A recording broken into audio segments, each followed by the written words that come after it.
കഴിഞ്ഞ 3-4 മാച്ചസിൽ കളിച്ചൊരു KKR ഉണ്ടല്ലോ, continuous win ചെയ്ത് വന്നൊരു KKR. ആ KKRന്റെ ഒരു എനർജി ഇച്ചിരി കുറവ് പോലെ ഇന്നത്തെ മാച്ചിൽ ഫീൽ ചെയ്തിട്ടുണ്ടായിരുന്നു. അത് ഫീൽഡിങ്ങിലാണെങ്കിലും അതുപോലെ തന്നെ ബാറ്റിങ്ങിലാണെങ്കിലും ഒന്നും കൂടി ഒന്ന് വെടിക്കെട്ടാക്കാമായിരുന്നു എന്ന് തോന്നി. ഇപ്പുറത്തെ ഭുവിയൊക്കെ ഉണ്ട്, ഹേസൽവുഡ്, നല്ല നല്ല ബോളേഴ്സാണ് ഉള്ളത്. പക്ഷെ എന്നാലും അവരെയൊക്കെ ഒന്ന് റെസ്പെക്ട് ചെയ്തുകൊണ്ട് ബാക്കിയവരൊക്കെ അടിക്കായിരുന്നു എന്ന് തോന്നി.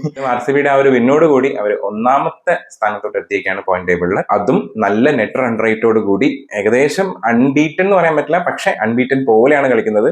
നല്ലൊരു ശക്തിയുള്ള ടീം തന്നെയാണ്. ബാറ്റിങ്ങിലാണെങ്കിലും ബോളിങ്ങിലാണെങ്കിലും വലിയ വലിയ റൺസ് ഒക്കെ ചേസ് ചെയ്ത് ജയിക്കാനും പറ്റുന്നുണ്ട്. അതുപോലെ തന്നെ ചില സമയത്ത് ബൗളിങ്ങിലൂടെ പഠിക്കാനും പറ്റുന്നുണ്ട്. ആ ഒരു ഡോമിനൻസ് ഗംഭീരമായിട്ട് RCB കൊണ്ടുപോകുന്നുണ്ട്. അപ്പൊ ഇന്നത്തെ മാച്ചിലോട്ട് വരണമെന്നുണ്ടെങ്കിൽ ആദ്യം ബാറ്റ് ചെയ്ത KKRൽ ഫിന്നലെ നിന്ന് അടിച്ചു തുടങ്ങിയായിരുന്നു. നല്ലൊരു വെടിക്കെട്ടിനുള്ളൊരു തിരികൊടുക്കലും പൊട്ടിക്കലൊക്കെ സ്റ്റാർട്ട് ചെയ്തായിരുന്നു. പക്ഷെ അത് അധികം അങ്ങോട്ട് ഇന്നിങ്സിന് ഒരു നീളം ഉണ്ടായില്ല എന്ന് വേണം പറയാം. 8 ബോളിൽ 18 റൺസാണ് ആളെടുത്തത്. 3 4ഉം 1 6 അടിച്ചിട്ടുണ്ടായിരുന്നു. ശരിക്കും അത് ഒന്നും കൂടി ഒന്ന് ആവേശത്തിലോട്ട് പോണായിരുന്നു. കഴിഞ്ഞ മാച്ചിൽ ലാസ്റ്റ് ബോളിൽ സെഞ്ചുറി അടിച്ച ആളാണ് ഫിന്നലൻ.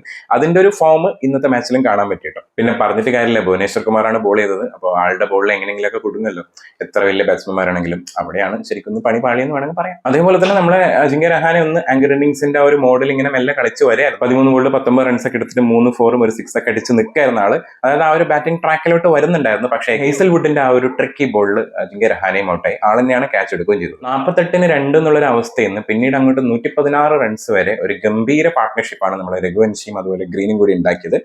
ആ സമയത്ത് അത്യാവശ്യം നല്ല രീതിയിൽ തന്നെ സ്കോർ പോകുന്നുണ്ടായിരുന്നു. പക്ഷെ ഒരു റൺ റേറ്റിന് ഒരു കുതിച്ച ചാട്ടം ഇച്ചിരി കുറവായിരുന്നു എന്ന് ഫീൽ ചെയ്തിട്ടുണ്ടായിരുന്നു കേട്ടോ. അങ്ങനെ ടീമിന്റെ ടോട്ടൽ 116 എത്തുമ്പോഴേക്ക് ക്യാമറൂൺ ഗ്രീൻ ഔട്ട് ആവാണ്. 24 ബോളിൽ 32 റൺസാണ് എടുത്തത്. 3 4ഉം 1 6. ഞാനിപ്പോ പറഞ്ഞ ഔട്ടായ 3 പേരും 3 4ഉം 1 6 ആണ് അടിച്ചിട്ടുള്ളത്.